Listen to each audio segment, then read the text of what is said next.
Hello and welcome. I thought we should talk about trust in relation to leaders and leadership. Because these days, well, we're faced with a 24/7 deluge of information if we decide to access it, and sometimes it can be difficult to discern what is accurate, what is true, what is false, who can we trust. And in the mix, of course, there are some cunning people, bad actors, who are very adept at packaging the message and or the messenger in beguiling, plausible, seductive clothing. And if we're not careful, we can fall for it. We can jump on the latest bandwagon. So to help us ascertain, or at least to get a little bit closer to understanding who to trust, I thought it would be useful to look at what the literature says about leaders and building trust. To begin then, let's look at this article, 10 Ways Effective Leaders Build Trust. They want the best for you. They bring out the best in others, help them apply and develop their strengths, and reach their goals. These are the people who help provide challenges and opportunities to help you go where you want to go. They're working to make a bigger pie where everyone can be successful. So it would seem we're talking there, at least in part, about no elitism, no cliques, no them and us. And that's very laudable. Again, if you're seeing that, brilliant. I'm really glad to hear it. So number 6, they listen. They don't listen so they can talk. You know that thing where somebody's going as you're talking, but they just want to go, now I can say my bit. So they don't listen so they can talk. They listen so they can learn. By withholding their judgment, being present, and engaging in real dialogue, they embrace differences, create openness, and facilitate connection. So from this article, we will see here, according to a study in Harvard Business Review, people at high-trust companies report 74% less stress, 106% more energy at work, 50% higher productivity, 13% fewer sick days, 76% more engagement, 29% more satisfaction with their lives, and 40% less burnt out than people at low-trust companies. It's astounding. Those figures are incredible. And so thinking about this from a business perspective, it seems to me there is absolutely no excuse for a toxic environment and every reason to make it an environment within which people feel that they can trust and they demonstrate themselves trustworthiness. Let's move on. These same leaders share information openly and candidly. Is this what you're seeing where you are with certain of the big corporations in particular, and of course with members of the government? Is that what you're seeing? They share information openly and candidly. They provide regular feedback, so updates. Also provide feedback in a way that encourages open communication. So they create an environment where employees feel comfortable speaking up and voicing their opinions, even if those opinions differ from leadership. Then we go on. They demonstrate integrity and fairness. What is integrity? Doing the right thing even when no one is looking. Is that what you see around you in terms of the leaders that you're thinking about right now? And do you see fairness? Fairness is very important. People get very upset when they feel that things are not fair, when there is this in-group, out-group, the favoured few, the people who potentially are looked down upon. They don't like it. They don't like it at all. Fairness is very important in generating trust. And then let's look at this article, why leadership trust is critical, especially in times of change. If you think about it right now, we really are in times of change.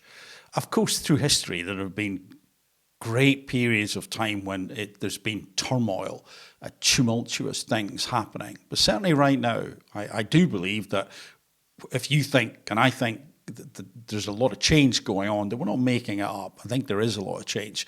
So then in times of change from that article, building leadership trust, a collaborative effort. In a recent study we conducted of more than 140 top leadership teams, team members reported greater psychological safety at work.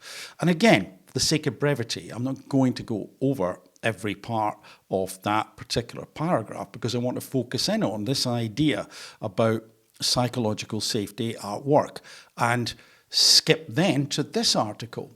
How leaders can build psychological safety at work. I've talked about psychological safety before. I may need to do an updated video on that, but let's focus on what it is briefly for the sake of this video, so that last article can make a bit of sense. Why would they talk about psychological safety?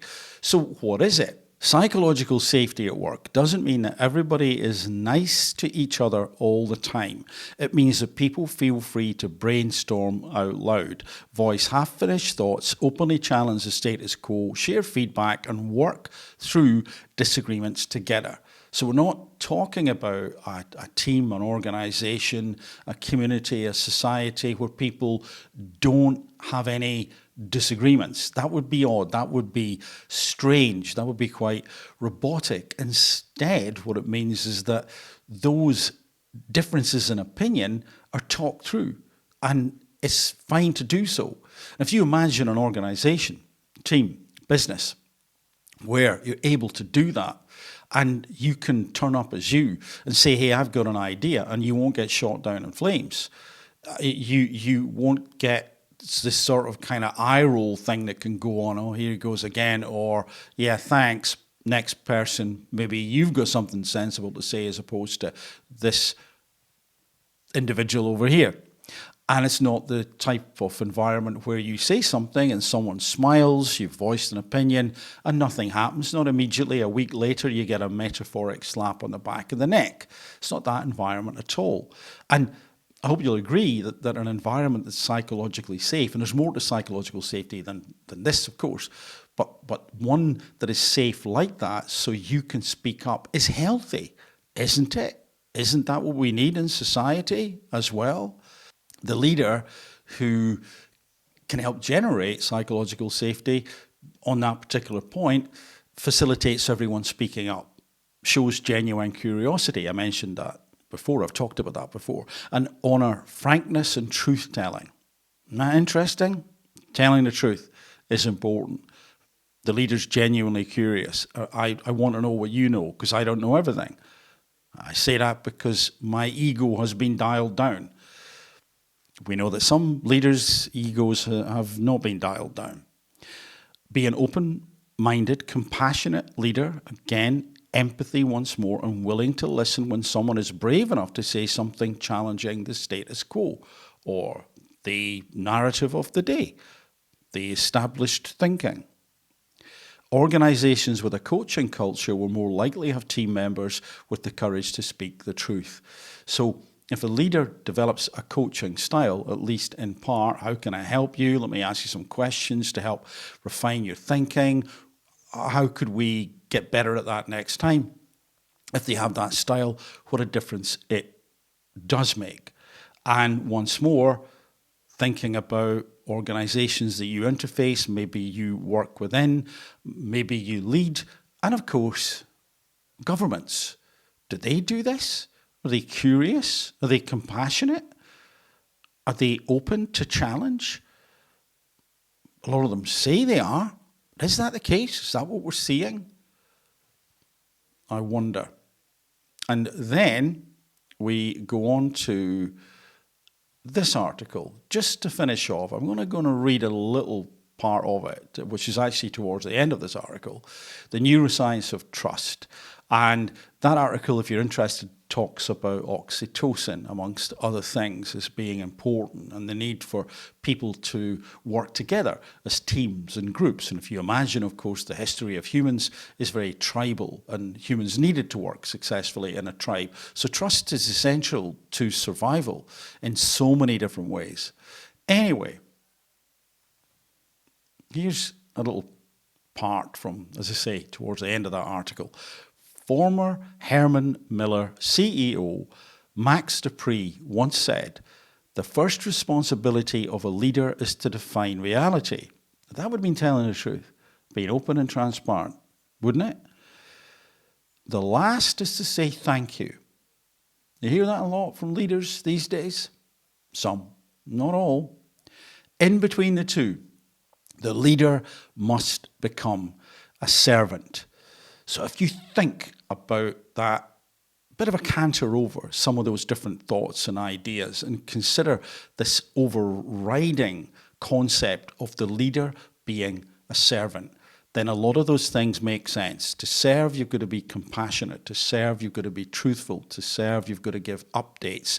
To serve, you've got to be honest. To serve, you've got to act with integrity, do the right thing, even although maybe you wouldn't get caught doing the wrong thing for a long time. And building trust, giving trust to other people, being able to be challenged. Are we seeing that? Are we seeing a leader and leaders who have a servant mentality? Do they realize that's what they're there to do? Again, the big corporations, big pharma, banking, some of the NGOs that are around, and even within the public sector. Do we see enough of that? And it's not to say that within any of those areas there aren't people who get that and do that. Absolutely. But unfortunately, the ones who don't can cause a huge amount of damage. And naturally, as you might expect, I'm going to finish off by asking, are we seeing that in governments? Are we seeing that in your government? Are we seeing that with your leaders in those governments? I wonder.